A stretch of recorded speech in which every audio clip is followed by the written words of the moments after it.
FC comes to the White House last night while Democrats try to counter-program. Oil prices tumble overnight as President Trump announces he's made a deal with Iran. It's official. And Tulsi Gabbard, as she heads out the door, she drops a major bomb on the origins of COVID. It's Monday, June 15th, and this is news and commentary from America's Heartland. You're watching Heartlander News. Welcome into Heartlander News. I'm Chris Stigall. Well, it was exciting, if true, and if everything holds. Vice President Vance calling into Fox yesterday morning, Sunday morning, to make the news official. Well, first of all, I do think it's a big moment for the United States of America, thanks, of course, to the president's leadership and the hard work of the entire team. Three things that I think are important for the American people just to appreciate about what this deal does for all of us as Americans. Number one, this is the immediate opening of the Strait of Hormuz and, of course, the lifting of the naval blockade that we've had on Iran along with it. The number two thing that it means is that Iran will never have a nuclear weapon, and not just pursue a nuclear weapon, but procure or try to buy a nuclear weapon as well. That's built into this agreement. And then the third thing is, and this only happens, to be clear, if Iran delivers on their promise. And so there's an approach here where we verify and where there are real benefits so long as Iran meets their end of the obligation. But if the Iranians comply with this deal, it is going to fundamentally transform the Middle East for the next 50 years. It's going to end the war. It's going to make the Middle East more investable. It's going to mean a lot of prosperity, lower energy prices for the American people. This region of the world has been a basket case for my entire life and longer than that. And what the president has really set us to do is to certainly eliminate the nuclear threat of Iran. That's done. But now possibly to build to a new era of Middle East prosperity and success, where it's not a region of the world where the United States has to worry about so much, but where, frankly, we can generate a lot of prosperity for the American people out of that region. That's a very, very big win. And it all happened because the president stuck with it. Of course, it is a huge win, and President Trump posted on Truth Social before Vice President Vance went on television to make that announcement yesterday. The deal with the Islamic Republic of Iran is now complete. Congratulations to all. I hereby fully authorize the toll-free opening of the Strait of Hormuz and simultaneously herewith authorize the immediate removal of the United States naval blockade. Ships of the world, start your engines. Let the oil flow. Speaking of oil, it is noteworthy that oil prices fell and stocks rose Sunday after President Trump said the United States had reached a deal. The specifics remain unclear as of Sunday evening, but restoring shipping through the Strait of Hormuz has been among Mr. Trump's top priorities. So huge. Futures for the S&P 500 rose a bit. Gasoline prices dropped. Oil prices dropped 4%. So big news. Of course, we'll watch the markets as the week progresses. But Barack Obama was out there, on the other hand, at number 276 here, Aaron. Old President Obama, just in case you were wondering what he thought of everything, you know, the guy that delivered pallets of cash to Iran and effectively put the foot on the gas pedal to allow them nuclear capabilities. He surfaced and he has thoughts about what President Trump's deal with Iran means. You spent a lot of time wrestling with the threat of a nuclear Iran. How do you think things are being handled right now there? It is doubtful that any agreement that arises is going to be significantly different or a significant improvement from the deal that we had in the first place. And had worked for a long stretch of time before the United States pulled out of it. So I'm hopeful that bombing stops and ordinary people are no longer suffering as a consequence of the war.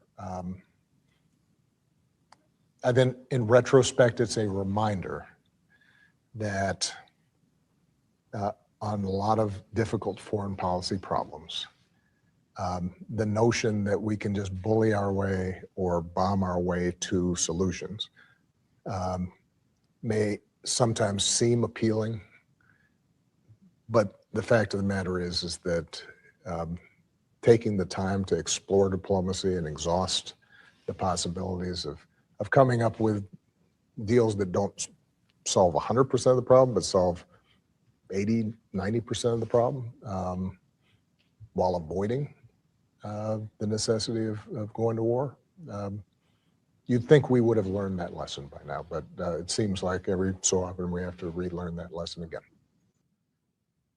Well, I got to tell you, you hear that guy, and then you put that up against the UFC match on the White House lawn and President Trump's handling of Iran, and you just see the difference, don't you? And it's as old as time. He's right. I mean, there have been lessons learned throughout history on his style of diplomacy versus President Trump's rough and tumble, I'll bust you in the chops if you don't comply way of doing things. And peace through strength is obviously what works. Diplomacy, as Mr. Obama was trying to suggest, somehow achieved something great. Of course, it did not. You can't have diplomatic relations with lunatic theocracies rooted in Islam. You can't have it, particularly if they're nuked up, and you certainly don't hand them cash, Mr. Obama. Nevertheless, it's good to have his perspective up against the success of President Trump's peace agreement. If this holds, it will rank, unlike what President Obama said, it will actually rank as one of the most significant foreign policy achievements of President Trump's term and possibly American history, as far as I'm concerned. It will reaffirm a truth that Washington repeatedly forgets. Peace is not the opposite of strength. Peace is actually the product of strength. You know, for months, critics painted this false binary. Either Trump would stumble into a major war or he'd surrender at the negotiating table. It was never the actual choice because Trump understood what the strongest negotiators have always known. The best agreements are often secured before the ink even dries. They're won when one side holds all the cards. And that's precisely what appears to have occurred anyway. Iran spent decades building a network of proxies, threatening shipping lanes, and weaponizing regional instability. And Barack Obama did a lot to help that, by the way. Previous administrations, like Obama's, they altered between accommodation and hesitation, hoping, or not caring, that the problem would solve itself. And President Trump chose, thankfully, a different path. He built leverage. The military, economic, diplomatic, and then he layered it with strategic certainty. Iran never understood that President Trump wasn't really negotiating to begin with. He was patiently dictating the terms of everything. Trump never caved to midterm political pressure. He paid the political capital. He never flinched and kept his eye on what was right for America and the world. He organized military assets to create crushing leverage, and he used it decisively. This is the same leader who has once again proven himself the greatest problem-solving president of our lifetime, and, by the way, as a bank shot, the preeminent peacemaker of our time. The implications of this stretch far beyond the Middle East. A stable Strait of Hormuz means reliable energy flows, lower global oil prices, and reduced costs. That ripples through shipping, manufacturing, transportation, agriculture. When energy markets become predictable, that's when prosperity becomes possible. That's when inflation falls. That's when families start to feel it at the pump. Factories start to feel it on their energy costs. Farmers in their operating costs. This deal doesn't just end confrontation, it fuels economic momentum as we're entering the AI age. And critics long claimed that projecting American strength was a provocative thing, like Obama suggested there, but history keeps delivering the opposite verdict, actually. Weakness invites aggression and testing. Vacuums invite conflict. Clarity and resolve, though, deter the wars that would otherwise erupt. Ronald Reagan understood this. Donald Trump embodies it. The goal was never war with Iran. The goal was changing Iran's behavior without a wider war. If achieved, this validates an entire governing philosophy. This victory does not stand alone. It rests atop a record of decisive action, securing the border, slashing taxes, regulations too, launching the historic DOGE fraud detection program, revitalizing manufacturing and energy dominance through smart tariffs and the Don Roe doctrine, as the president calls it. And, of course, beautifying the nation's capital. All while overseeing America's transformation. In the AI era, Trump has simultaneously delivered peace abroad and prosperity at home. If the coming days bring a formal peace agreement and reopen trade routes and lowered tensions in one of the world's most volatile regions, Americans should all pause and recognize what they're witnessing. This is not the triumph of weakness or endless talking, again, as Barack Obama would have displayed. This is the triumph of leverage. This is the triumph of clarity. It's the triumph of a president who actually understands how the world works. Amen. Meanwhile, President Trump, after this, heads to the White House lawn and has himself a party. I don't know if you watched any of it last night, but the UFC came to the White House lawn, and it was an entrance suitable for Donald Trump and the UFC and Dana White. Give me number 281 here, Aaron, as the fellows roll in to the lawn and the claw.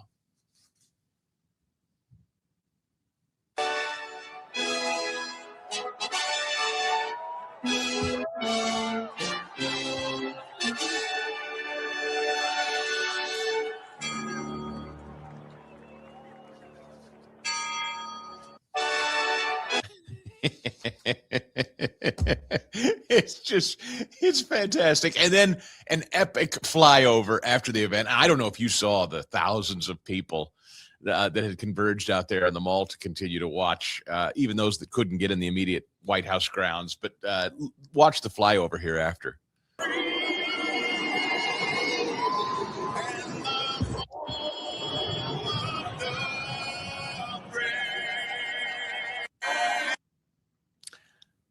And it was all on President Trump's 80th birthday.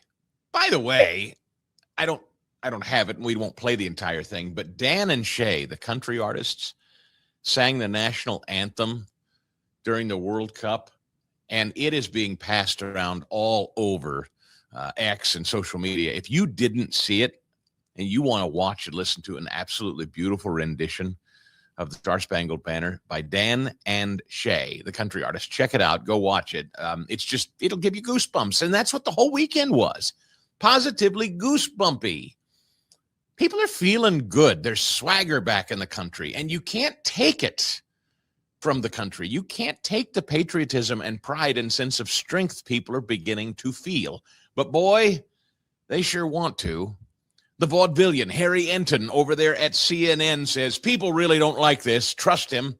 He's got the polling data or some such thing in number 84 here. Let's just say this much. They do not like it. They don't like it. I like you, Amar, but Americans don't find this thing to be appropriate. Take it here. Take a look here. UFC White House fights are appropriate. Just 16%. Just 16% overall. And among Republicans, even among Republicans, you know, the diehard base Republican Party with Trump through thick and thin, just 31% of Republicans. His approval rating amongst Republicans overall, as you know, usually hovers a little bit north of 80%. So we're talking 50 points lower here. And, you know, this overall, you know, being 16%, you know, what is it, like 28% of Americans, you know, believe in telepathy? So this is even below that.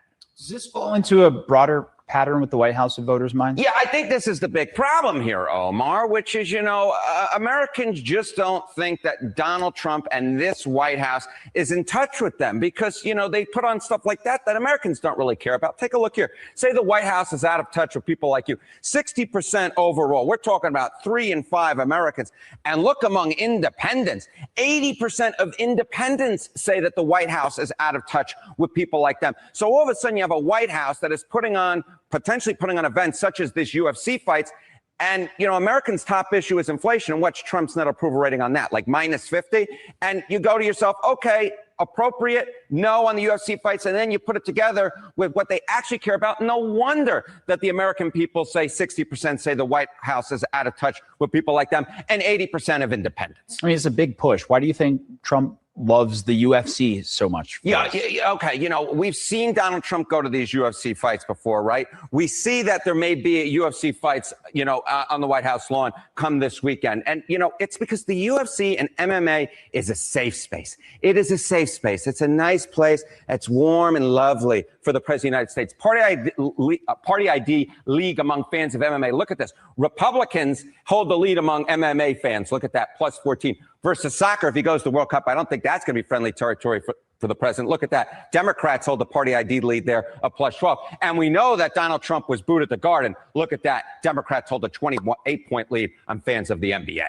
So Marco Rubio compared the founding of the UFC to landing on the moon. Yes, he did. However you feel about that. Yes. How are the prediction markets viewing his chances as sort of emerging from the 2028 pack? Yeah, one of the most bizarre comparisons I've ever heard. Chance to be the 2028 GOP president nominee. Look at this. Rubio, Vance, neck and neck. And I think part of Rubio appealing in 2028 will be appealing to those young fans, appealing to those MMA fans. And at this point, look at that. His chances way up. He's really in a dogfight with J.D. Vance for the nomination, according to Kalshi prediction markets at this point. Harry Ensign, always appreciate you being here. Pleasure to be with you, my dear friend. Happy Friday.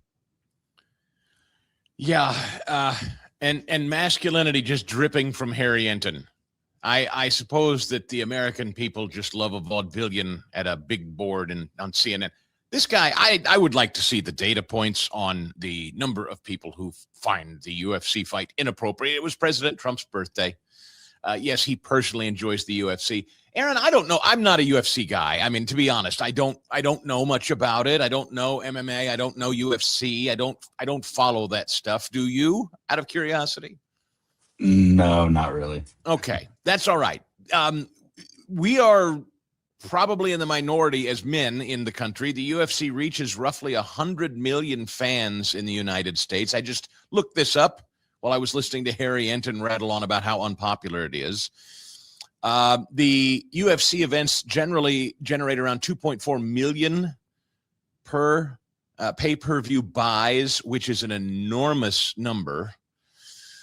It's bigger than boxing as a year-round. It's much bigger than most niche sports like NASCAR, NHL, golf, or tennis, particularly among young men. And this is apparently what Harry Ensign does not understand, and what I would think anybody who's remotely, even a political novice, would understand about the imagery of all of this. And here's, again, I'm just reading this straight from ChatGPT. UFC's audience overlaps heavily with younger men, a group that's become increasingly influential in American politics. And that's one reason politicians like Donald Trump have paid attention to UFC events and personalities. If I'm asking, and this is how ChatGPT is summarizing my question. I just simply asked ChatGPT, how popular is UFC, since Harry Ensign says everybody hates it. And ChatGPT summarized this way. If you're asking whether it's mainstream now, the answer is yes. 20 years ago, fringe sport. Today, it's one of the most successful sports properties in the world, particularly with young men. So who's the left got? What's the left counter-programming with? Barack Obama? Or maybe some of this? This was literally what the left put on last night while the UFC match was going on, by the way. You're bound to lose, you fascists bound to lose. Hey there, all you fascists, let me put you straight. When you come for the rest of us, we'll fight you at the gate, and you will lose, you fascists bound to lose.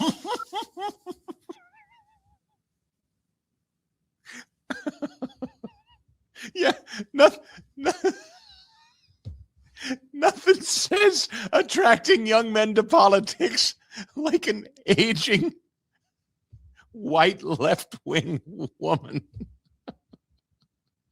Why do they? Aaron and I were talking about this right before the show started today. What is it about them singing? The left is constantly singing. They work. One of my favorite examples of the left singing was at I played it a lot on my old radio show. Aaron, did you ever see the clip of the woman who sang about them cutting down the trees in Washington State? I think it was in Seattle.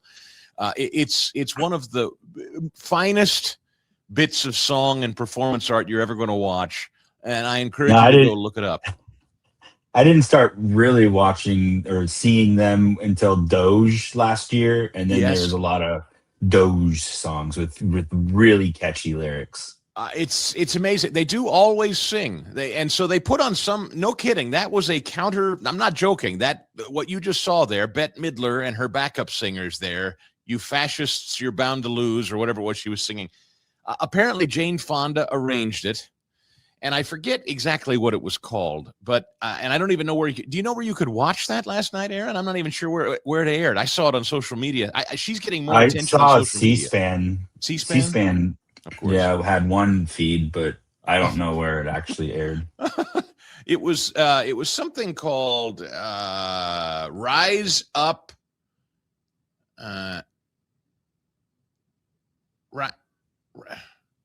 What the heck? Sorry, guys. Let me get my glasses here. I'm trying to read it just to give them due credit. Rise Up, Sing Out. Oh, that's what it's a terrible address because it all runs together and I couldn't even figure it out. riseupsingout.com, Aaron, in case you want to do a little research after the show about Bette and her friends there last night.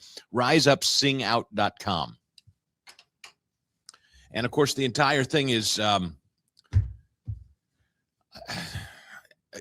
in their minds, they are protesting what they believe to be a silencing of their speech, which is pretty rich coming from these people, considering that the American left has done nothing but try to silence, jail, hold hostage, spy on any of us who oppose them in any way. And now, simply because they don't get carte blanche to weaponize television news shows and failing late night shows to limitlessly attack Republicans and President Trump, now that corporate America is actually saying, there's just not much of an appetite for this left-wing rage. The Sidney Sweeneys of the world are no longer cowing. The Cracker Barrels no longer kowtow to the left. This is fascism to them. And what they're really protesting, of course, is that they're not in charge anymore. They're mad that their bullying and their control is no longer what is being implemented and celebrated in American culture today. So it's kind of funny, I have to say. Bette Midler and her Jane Fonda and all the old liberal white ladies. I don't know what it is about old liberal white women, but man, are they insufferable. And they just, I have this working theory that boomer liberal women, whites, they're a very specific demo. Probably now in their 70s or older. They come from the bra burning era when they thought that they were really doing something. That was back during the John Kerry throwing his war medals over the White House wall gate into the lawn, protesting the Vietnam War, Jane Fonda sitting on the tanks. They think that their protestations during the Vietnam era are exactly the same as today. I'm telling you, it is like their last gasp for relevance or something. Rather than go to church, donate their time at the senior center, or help pick up garbage along the side of the road, or do anything that could actually be useful and beneficial to their communities. These old white ladies of the boomer era think that, they're going back to kind of relive their hippy dippy days, where if it feels good, do it. They're in the van and the Grateful Dead, and that's all I can conclude. It's just a desperate clinging to some kind of relevance, and they're trying to bring back an era that is long gone, and they see it as analogous in their crazy heads. Anyway, President Donald Trump having a red letter day yesterday on Flag Day, UFC Day, potential Iran Peace Day, and, of course, his birthday. While we're on the subject, it is interesting that J.D. Vance and Marco Rubio have been brought up as the future of the party. I would agree. There's certainly two guys that are leading the pack right now. J.D. Vance sat down with CBS News for an extended interview. Interesting profile look at him and how he thinks. Always appreciate that. Talking about whether he's considering a run. Here he is at number 77. But a lot of people don't know you as well as all the Washington insiders. Okay. So genuinely, people are curious about your answer to this question. Sure. After the midterm elections, we know you're focused on the midterm elections now. Will you and your family make a decision about whether you will seek the Republican nomination? Well, we're certainly going to have to make a decision about something because I have this job and I'm blessed to have this job, honored to have this job until January 20th of 2029. And Ush and I will absolutely sit down and talk about what comes next for our family. But, I think people sort of assume that I'm sitting around figuring out whether I'm going to run for president, whether I'm not going to run for president. The way that I make decisions is I try not to make them until I absolutely must. And right now, I'm doing a really good job, I think, for the American people. I'm trying to do a great job for the American people, and that's what I'm focused on. And I really don't ever want my thought about a future job, whether it's president or anything else, to make me a worse vice president. And the way to do that is to keep my attention on the job that I have right now. And just final thing, what's your gut at this point, knowing it's early? Do you lean toward running or not? I guess it's too early. You haven't made the decision. It's again, Bob. Here's why I take this perspective. Let me just say this again. The reason I take this perspective is because when I make a decision, what am I thinking about? Am I thinking about what's good for my political future 3 years down the road? Or am I thinking about what's good for the American people right now? You write a lot about these themes in the book. To do this job the right way, you have to be thinking about what's good right now. I can't be a crappy vice president because I'm so worried about my political future. I just got to do a good job right now. The politics will take care of itself. At some point, you have to make a decision, though. I will. Yeah, at some point, you'll have to make a decision, but not yet. That's a smart answer. There are still, much to the chagrin of most mainstream media, there is still 2 years to go yet in this administration, and he's got a job to do. And of course, he's thinking about it. But the appropriate answer is, I have a job to do now. The president is the president now. We still have 2 years of work to go. So I'm not in any hurry, nor should he be. Why should he be? If he wants it, the apparatus is certainly there and ready to engage. Meanwhile, from the Hill, Democrats hold a 5-point edge over GOP ahead of midterms. Now, before you get too excited about this, if you're a Democrat, or depressed about it if you're a Republican, do understand the sample size here. They say a plurality of respondents to a recent NBC News survey said they want Democrats to win back control of Congress. A plurality. So again, not a majority, a plurality. So if... I don't know. I do think every now and again it's important to stop and talk through when you read these things, what they actually mean. Aaron, if I told you that we have 10 people in the room and you're cooking dinner tonight for 10 people in the room and you've decided you're going to make meatloaf because you make a great meatloaf. And then I tell you a plurality of the 10 you've invited over like meatloaf. And by that, I mean, there are 4 who say they like meatloaf, 2 who say they don't, and another 4 who are nervous to give their opinion because they don't want to offend you. Do you feel good about serving the meatloaf with those numbers? Because in effect, I would say it is a plurality of people that like meatloaf. Does that make sense? So what I've said is the people that we've invited for dinner, 4 of them have publicly professed, yes, I like meatloaf. 2 of them have said they don't, and another 4 said no comment. And so I tell you, Aaron, a plurality are excited about your meatloaf of the 10 coming over. How do you feel about those numbers? Not confident. Yeah. That's the right answer. But you see, this is the trick. This is the way media tries to get you to think things are one thing when in fact they're not at all. 2,400 registered voters, okay? That's who they interviewed, 2,400 registered voters. Now, remember, when you're talking about polling people, Registered voters does not mean likely voters. This is really important to understand. Anytime you read a story about a poll, look for who they've sampled. 2,400 registered voters, that just means simply people that are on the voter rolls. That doesn't mean they're going to vote. First of all, you need to look for likely voters. That is people who have participated in elections on the regular. They usually vote. Just simply saying, I asked a registered voter doesn't even mean that person's going to show up. Okay, so that's critical. That's number one. Number two, 49% of these 2,400 registered voters who may or may not even show up want Democrats to control Congress. You say, well, that's pretty impressive, 49%. Well, wait. 44% of registered voters who may or may not show up support Republicans. And then if I told you another 7% don't really know how they feel, doesn't that change things all of a sudden?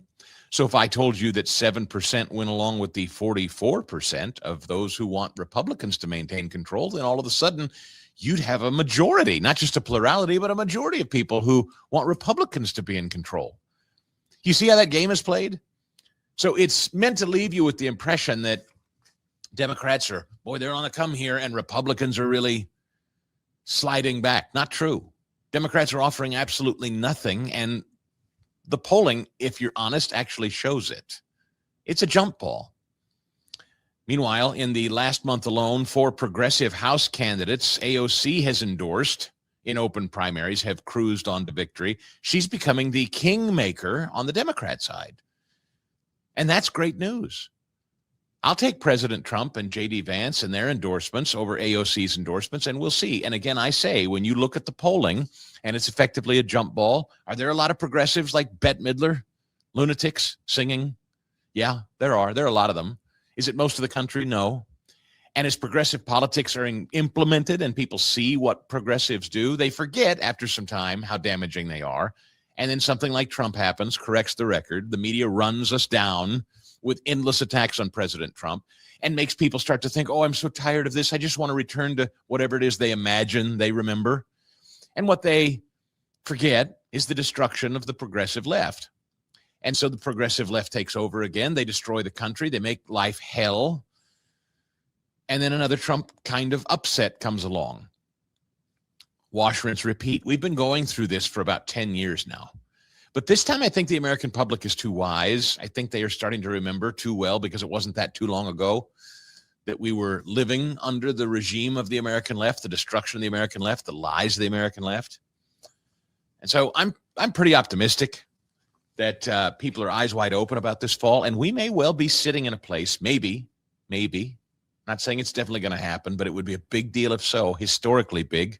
It hasn't happened 5 times, I don't think. I think it's only happened 3 times, that the party in control at this hour, that is the president, the House, the Senate, all in Republican hands right now, it's only stayed that way after midterms 3 times historically before.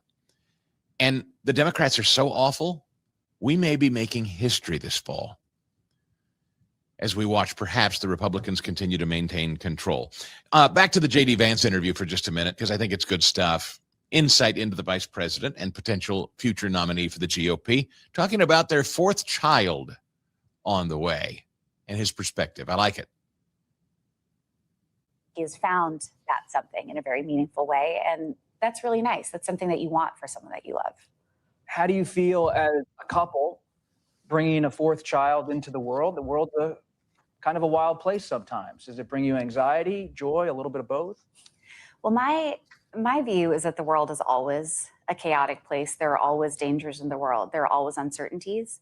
But having children has given me a sense of purpose, and it brings infinite joy and hope for the future. So I don't see having a child right now as any different from having a child 9 years ago when our first child was born. There's still that sense of promise that comes with it. Yeah, I mean, it's different in the sense that there are creature comforts of being the vice president of the United States. You know, we have this beautiful house. We have, you know, like I never have to drive the kids and then, you know, yell at them in the back seat to stop hitting their brother, hitting their sister. We just have Secret Service that drives us around now. So there are these sort of little ways in which life is just more convenient, I think, to bring a new baby into the world. So that's something that I'm actually looking forward to a little bit. Obviously, we travel around in Air Force 2 now. which is a great benefit to our family. So it's not like I have to, drag 4 kids through the TSA pre-check line anymore. It's different in that way. But I think fundamentally, Usha said it better than I could, which is that having a baby is fundamentally, I think, a hopeful thing. I think you have to have some hope for the future. And I think both of us have a lot of hope for the future. And it's hard not to when you spend your life around a 9-year-old and a 6-year-old and a 4-year-old. Just the perspective that they have on life and on everything, how fresh and exciting everything is. It's hard not to feel very good about the world. And that's kind of how I think about this new baby. Is he's going to come into a very loving family, a very stable family. He's going to have some siblings who may be annoyed when he starts to steal their toys, but that's normal stuff that all kids experience. And we're very lucky to be able to live the life that we lead. And I think our baby is going to come into a family that's in a very, very good spot, and where he's going to be able to grow and thrive and experience the world and God's creation in all these fascinating ways. And that's all I could really hope for out of a new life. And I'm grateful that we're doing it. You know what I love most about Vice President Vance? His constant gratitude to you and to me and the taxpayers of this country.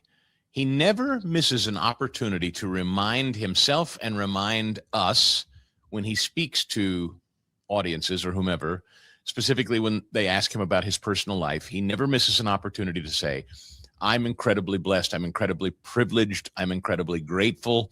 I have this taxpayer supported home gifted to me, Secret Service, a plane that flies me around. My life's pretty easy, thanks to the taxpayers. And I'm eternally grateful because I'm aware I'm not lugging stuff through TSA and I'm not yelling at kids from the back seat.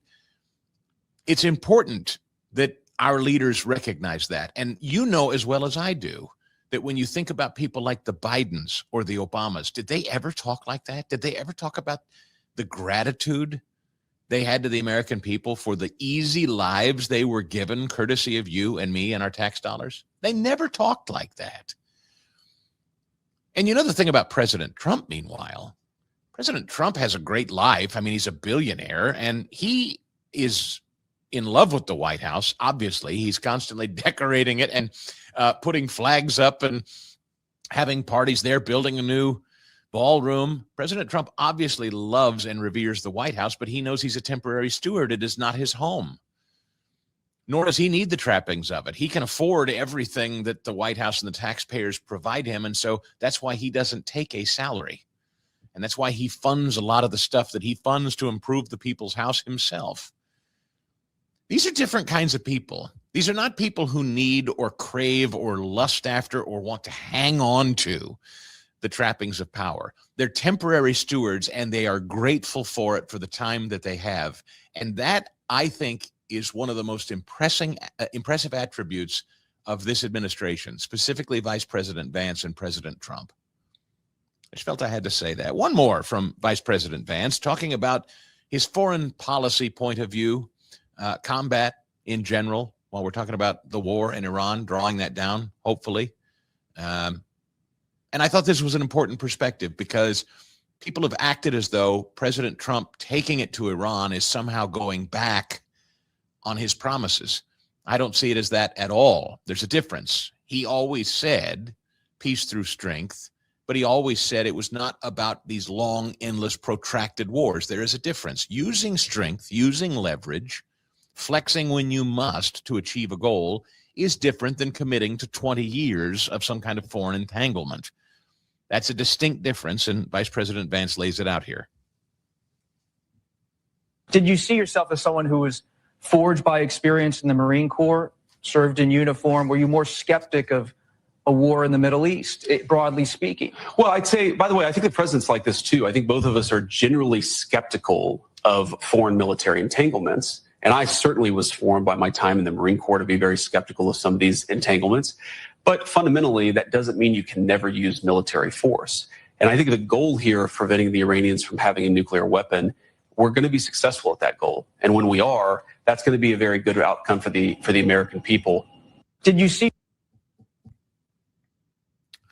Exactly right. Just a couple more on this front.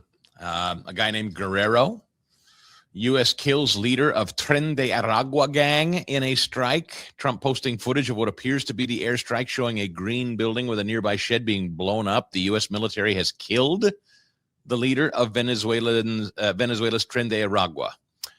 At my direction, the United States Southern Command delivered a swift and lethal kinetic strike to successfully execute this guerrero. His full name, Guerrero Flores, was the longtime leader of Tren de Aragua. The gang is one of the most notorious criminal groups in Latin America and has been a target of the Trump administration. He's accused the group of engaging in irregular warfare against the United States and declared a foreign terrorist organization. Trump posted footage of what appears to be the airstrike showing a green building with a nearby shed being blown up, debris flying into the air. He said the military action was coordinated closely with our friends in Venezuela, with whom we are working very well. Authorities in Venezuela confirmed their involvement in what they described as a joint operation. Pete Hegseth, Secretary of War, said on X the strike took place earlier last week on the Tren de Aragua compound in Venezuela.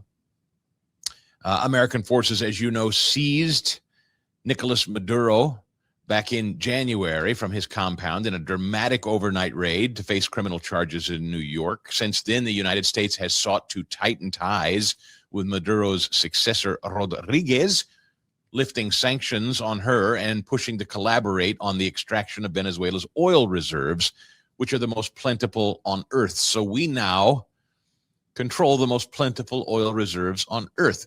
And President Trump has secured, it appears, a peace deal with Iran to reopen the Strait of Hormuz, and go the oil prices. You see how this works? He's now in control of the waterways around Greenland, too, to not allow the free movement of Russia and China through there. So you see all the chess pieces starting to come together. It's pretty big, and it just took some patience, not panic. Meanwhile, Tulsi Gabbard.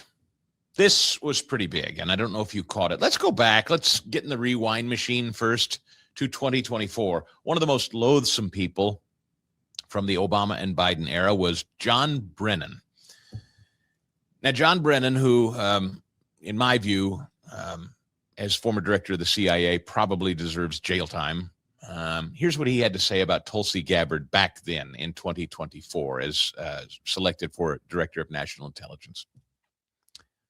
To Vladimir Putin. But also very concerning to me is the way she has been trafficking in these conspiracy theories, whether it's about the 2020 presidential election or the deep state, Biden crime family, or these bioweapon labs in Ukraine.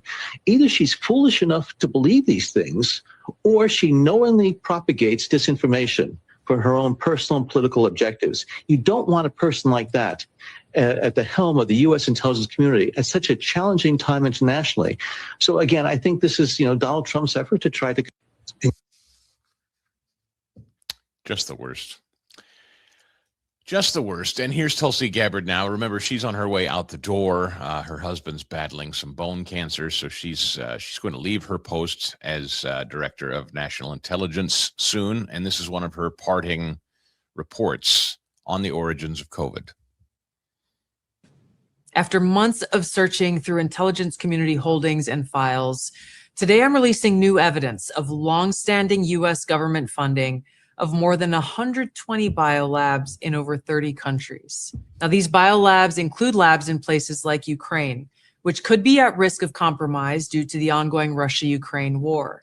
In fact, the intelligence community had previously warned that a U.S.-funded biolab in Ukraine likely housed dangerous pathogens and remained vulnerable to longstanding threats of Russian attack, seizure, or damage. Now, until now, evidence regarding the full existence and funding of these laboratories had been knowingly withheld from you, the American people. Many of these U.S. government-funded biolabs are currently or have previously engaged in research using hazardous and highly contagious pathogens, and in some cases included dangerous gain-of-function research, with very little visibility or oversight. Now, President Trump clearly understands the serious threat dangerous gain-of-function research poses to the American people. And this is why he took decisive action over a year ago. On May 25th, 2025, he signed an executive order to end federal funding of gain-of-function research around the world. Here at ODNI, I issued new guidance to the intelligence community directing increased collection on these laboratories and facilities overseas. And we're already seeing the results of this increased collection. We're learning new details, for example, on clinical trials that are underway at these facilities and that are raising significant ethical, financial, and security concerns regarding the supposed public health initiatives and U.S. national security. Now, despite the obvious potential for catastrophic global impact that research on dangerous pathogens in biolabs can have, politicians and so-called health professionals like Dr. Fauci, as well as entities within the Biden administration's national security team, lied repeatedly to the American people about the existence of US-funded and supported biolabs. Not only did they lie, they threatened those who attempted to expose the truth. So this release today breaks new ground, as the information surrounding the existence, history, locations, and funding of these US-funded biolabs has been intentionally covered up by very powerful people who falsely claimed that these biolabs didn't exist. Now, they accuse anyone who says otherwise to be foreign assets and traitors to America. Now, ODNI will continue working closely with partners across the US government to identify exactly where these labs are and what pathogens they contain, to end dangerous gain-of-function research that threatens the health and well-being of the American people and people around the world. Hugely significant, and you can understand now why John Brennan was apoplectic about the idea of Tulsi Gabbard being at this post.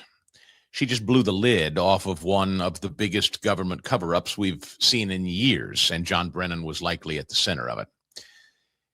Since she's the director of national intelligence, she's now able to release, after having seen herself, intelligence proving that the United States government funded laboratories, over 120 biological laboratories in more than 30 countries, including dozens in Ukraine alone.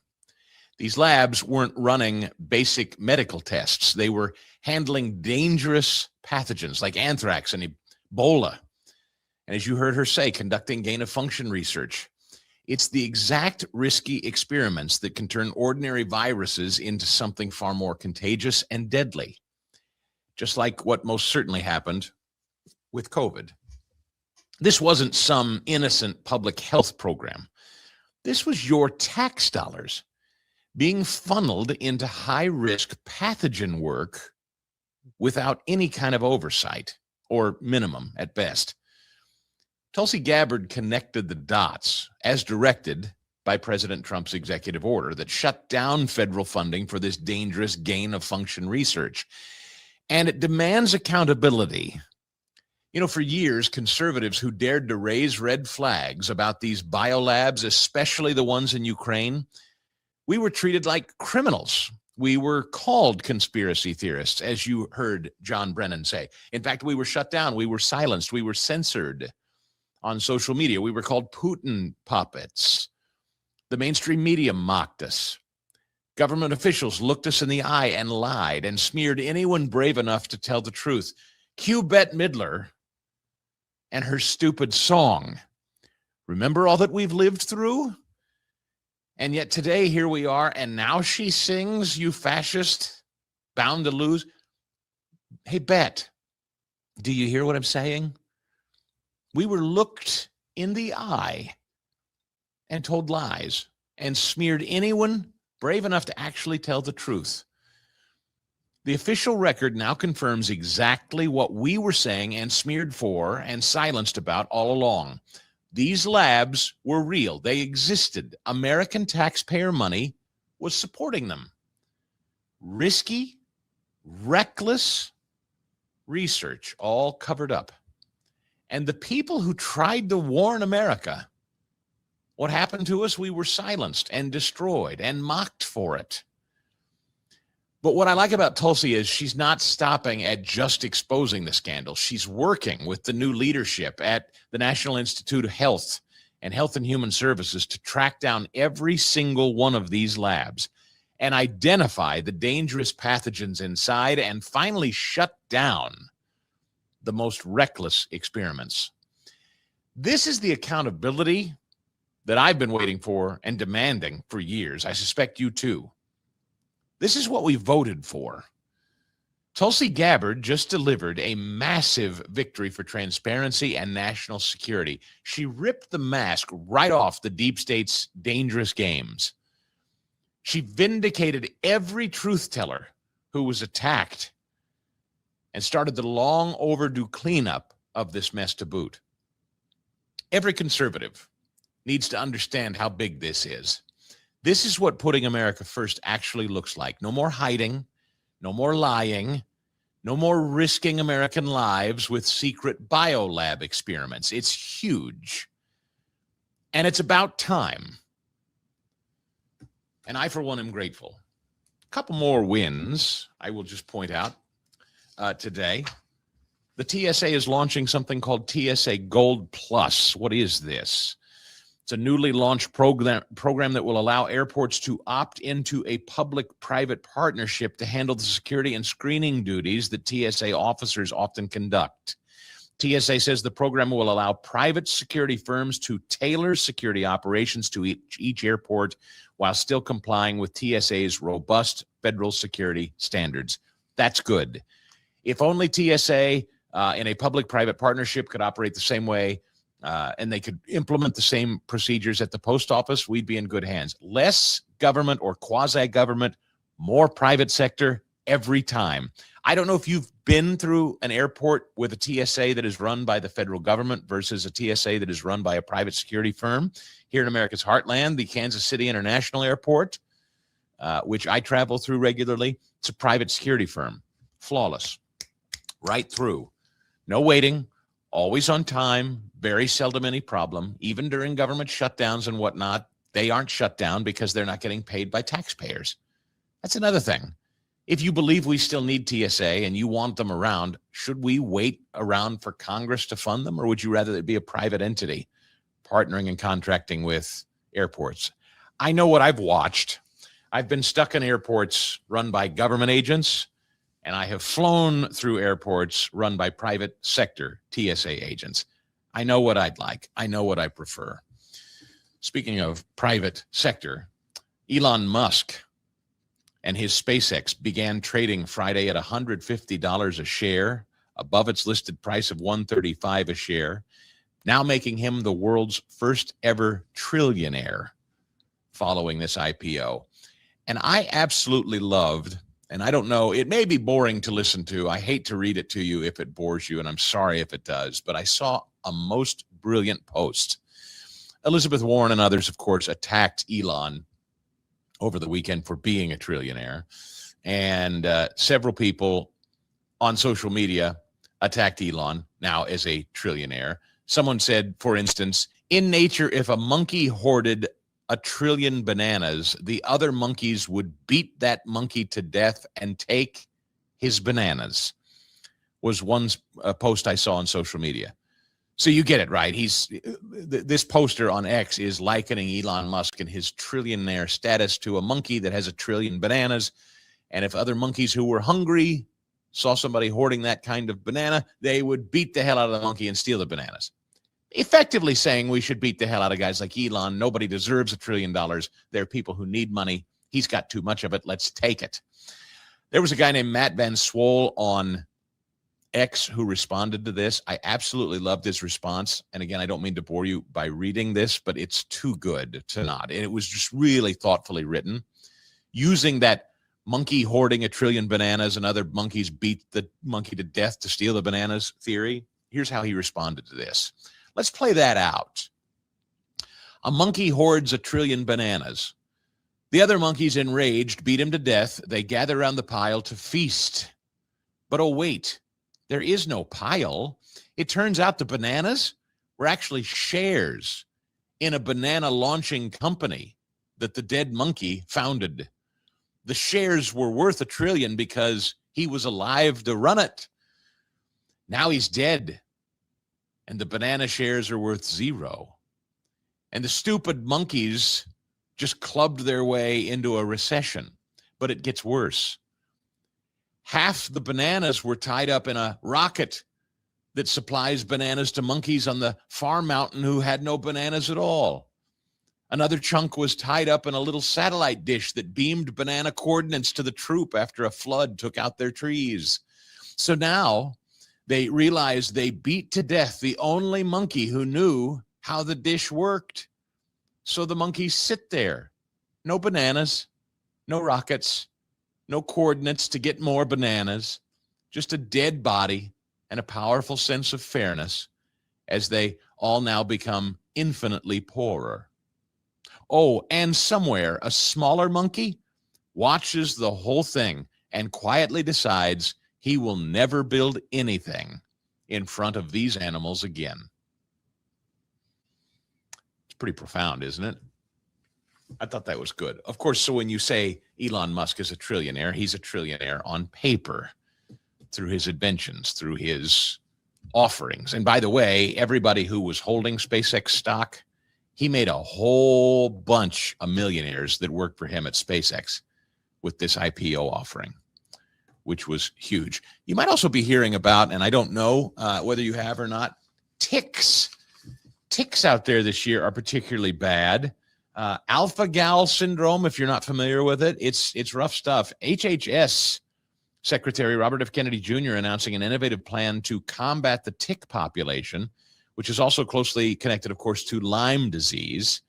He unveiled the initiatives last month in Lyme hard-hit New Hampshire during the administration's Take Back Your Health tour. So keep a sharp eye on that. Senator Mitch McConnell has been admitted to the hospital. Statement for McConnell on Sunday said he's receiving excellent care. He's 84 years old. He's been in frail health in recent years, is retiring at the end of this Congress. The Obama Presidential Center. You know, we started the show talking about Obama today. The Obama Presidential Center is about to open, that godforsaken ugly thing in Chicago. Have you seen it yet? Look that up. Google image search the Obama Library and Presidential Center. It is one of the ugliest things you'll ever lay eyes on. Way behind schedule, way over budget. You know that they were paying Valerie Jarrett and members of that board hundreds of thousands of dollars or more. There it is. Aaron just threw up a picture of it.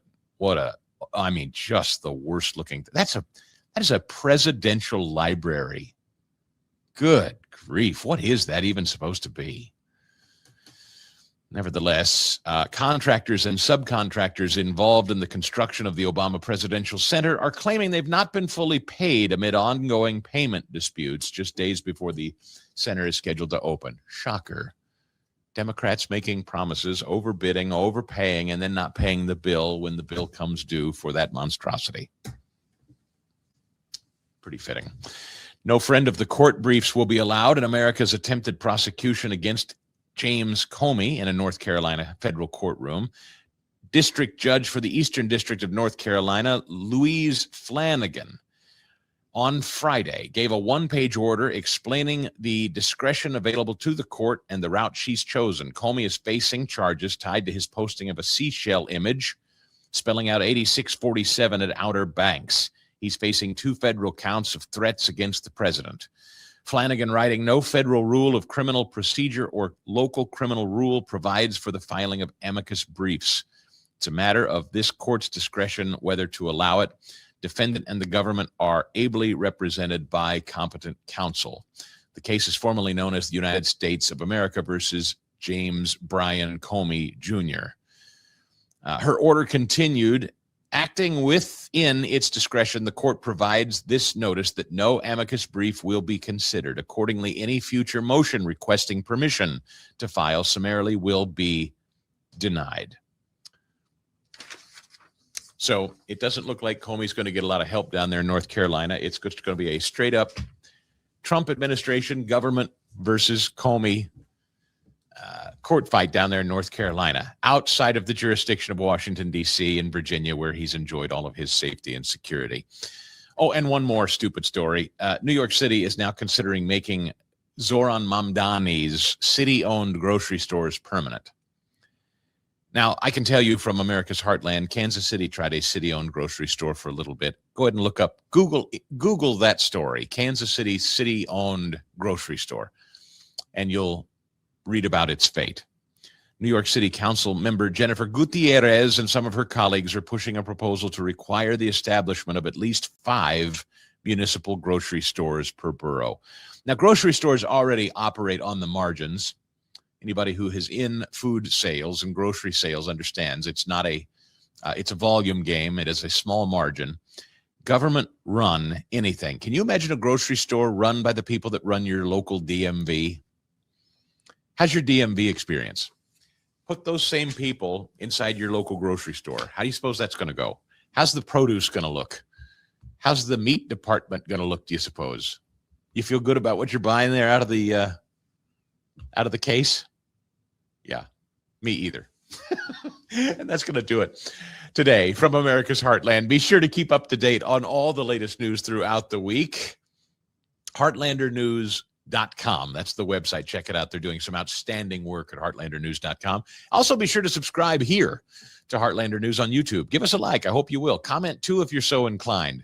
Sure glad to have you along for another week. We'll see you next time right here on Heartlander News.